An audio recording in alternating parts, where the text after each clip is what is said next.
So, మామూలుగా ఒక మంచి యూనివర్సిటీ ఎంచుకోవాలంటే, ఇప్పుడు పిల్లలకు పేరెంట్స్ వస్తారు. మీరు ఏం సజెస్ట్ చేస్తారు? ఫస్ట్ ఆఫ్ ఆల్ మా దగ్గరికి పేరెంట్ వచ్చినప్పుడు, పేరెంట్ జనరల్‌గా ఏమడుగుతాడంటే, ఒక 25 లాక్స్ లేదా 25,00,000-30 లాక్స్. సార్ నాకు ఈ అమౌంట్ ఉంది. ఈ అమౌంట్‌లో నేను పెట్టగలనండి.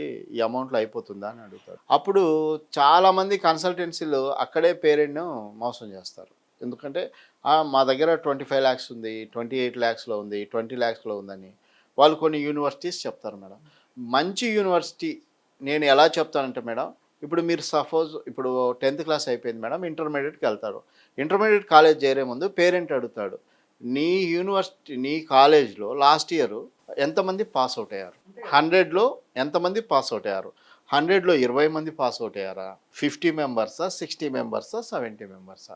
ఆ పాస్ ఔట్‌ని బట్టి ఆ రిజల్ట్‌ని బట్టి పేరెంటు ఆ కాలేజ్‌లో చేర్పిస్తాడు.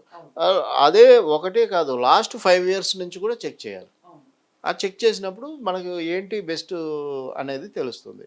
మేము పేరెంట్‌కు మా దగ్గరకు వచ్చినప్పుడు ఎఫ్ అక్కడికి ఇండియా నుంచి అబ్రాడ్ ఎళ్ళాక FMG foreign medical graduate exam అనేది ఒకటి జరుగుతుంది.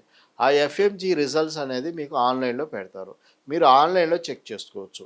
మీరు జార్జియా గానీ, కజకిస్తాన్ గానీ, కిర్గిస్థాన్ గానీ, ఉజ్బెకిస్తాన్ గానీ, రష్యా గానీ, సెంట్రల్ అమెరికా గానీ ప్రతి కంట్రీ గురించి దాంట్లో పెడతారండి. రైట్. దాంట్లో దాంట్లో చెక్ చేసుకోవచ్చు. ఎన్ని మార్క్స్ వచ్చాయి? ఎంతమంది పాస్ అయ్యారనేది చెక్ చేసుకొని ఇది మన బడ్జెట్‌లో ఉందా? లేదా? అన్ అక్కడ వెళ్ళిన తర్వాత అక్కడ వాతావరణం, అక్కడ వాతావరణం ఎలా ఉంది? హ్మ్. మైనస్‌లో ఉందా? ప్లస్‌లో ఉందా? వాతావరణం మనకు సూట్ అవుతుందా? ఈవెన్ అక్కడ వీళ్ళకి హాస్టల్ ఉందా? మెస్ ఉందా? ఎలా ఉంది? కాలేజీకి, హాస్టల్‌కు ఎంత డిస్టెన్స్ ఉంది?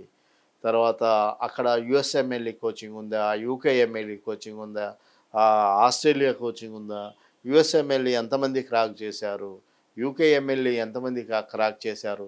ఇవన్నీ కూడా పేరెంట్ తెలుసుకోవచ్చండి.